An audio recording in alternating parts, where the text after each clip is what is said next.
YouTube, what's up with it, man? We got this story coming up out of WGN. Chicago officer shot and killed in West Englewood, ID'd. Second officer critically injured. Let's peep it. Chicago police today identifying the officer who was shot and killed last night in West Englewood. 29-year-old Ella French joined the force 3 years ago. Meantime, investigators have arrested a third suspect wanted in connection with that shooting that also left another officer fighting for his life. WGN's Dana Rebick is live at the U of C Medical Center where the wounded officer is being treated. Dana. Good evening to both of you. Superintendent Brown had been in Dallas after his mother had passed away late last week, but he flew into Chicago early this morning after this incident last night. We now know all three suspects involved are in custody as this male police officer is still here in critical condition, fighting for his life. I am here as mayor to declare today an official day of mourning for our city. Tragedy has struck again. 29-year-old Chicago police officer Ella French shot and killed in the line of duty last night. Officer down, shots fired at the police.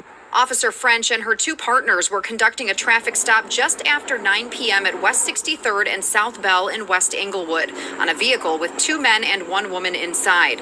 A male passenger opened fire on the officers, shooting Officer French and her male partner. Officers returned fire, striking the offender. He was taken to Advocate Christ Medical Center in Oak Lawn. Both wounded officers were transported to the University of Chicago Medical Center. Fellow officers gathered outside last night. There was also a police procession to the Cook County Medical Examiner's office. Despite the shock, grief, pain, and sorrow we feel this morning, our brothers and sisters in blue put this uniform on each and every day. They go to work risking everything to serve the people of Chicago. Two male suspects were arrested at the scene. A third female suspect was taken into custody around 4:30 this morning. People of goodwill in the city, I urge you, we must come together. We must unite. We have a common enemy. It's the guns and the gangs. I'm asking Chicago to wrap their arms around our police officers today and encourage them to continue their great work in protecting us all. These three officers are out of the 8th District and part of CPD's community safety team. That is a citywide unit that formed last summer to respond to crime hotspots. Officer French had 3.5 years on the force. The male officer here has been with the department for the last 6 years. Now, so far this year, there have been 38 Chicago police officers shot at, 11 of them hit by gunfire, and now this female officer dead. Now, coming up, we will have more on these three suspects and their criminal background. Superintendent Brown touched on that earlier today. That's coming up at 4:30. Live at the University of Chicago Medical Center, Dana Rebick, WGN News. Well, that's very sad. And my heart and prayers and condolences go out to the officer's family, man. You know, once again, one of the 10 commandments is thou shalt not kill.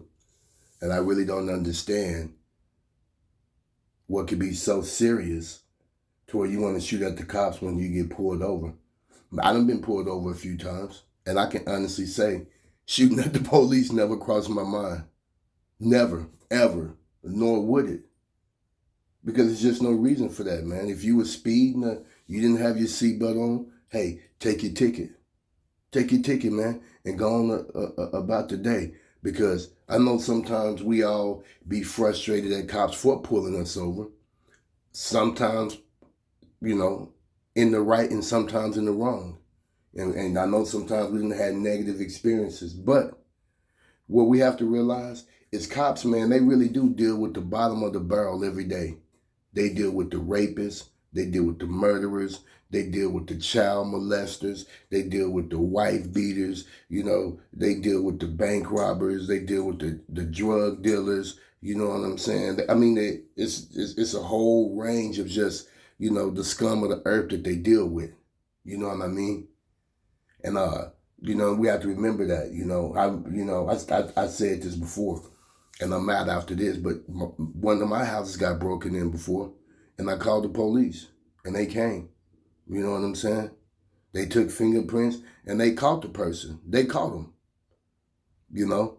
And a lot of times, you know, even to any of the listeners out here, if you call 911 or if you see a cop and you need some help, they're going to help you. I mean, one time, my bad, I got one more. One time, man, I'm on my way to Miami. In my Tahoe, man, I get stuck in the snowstorm. This was in the Midwest. I think I was stuck somewhere like in, man, I had passed Oklahoma City. I think I was in Arkansas somewhere, like going towards Miami up. You know, you got to go through Little Rock and stuff like that. Then you shoot through Pines Bluff, you know what I'm saying? Then I hit Mississippi, whatever, coming from Cali. And man, and I was stuck. And this trooper, man, he stopped and helped, man. He let me use the jack. You know what I'm saying? He helped me change my tire. And the snow, man, I promise you, the snow was at least a foot or two. You know what I'm saying? It was deep. It was a whole bunch of cars stuck. And that trooper helped. You know what I'm saying? Yep. And I tried to, you know, give him a tip, buy him lunch for helping, and he wouldn't accept it. He said that's his job to help. His job isn't to receive tips. Very honest cop, helpful, you know. Appreciate him that day. He saved our lives and a bunch of lives because it was a bunch of stranded vehicles. But man, drop your comments down below, man. Don't forget to like, subscribe, and share. Don't forget to click on that notification bell, and I'll catch you on the next video. Shalom.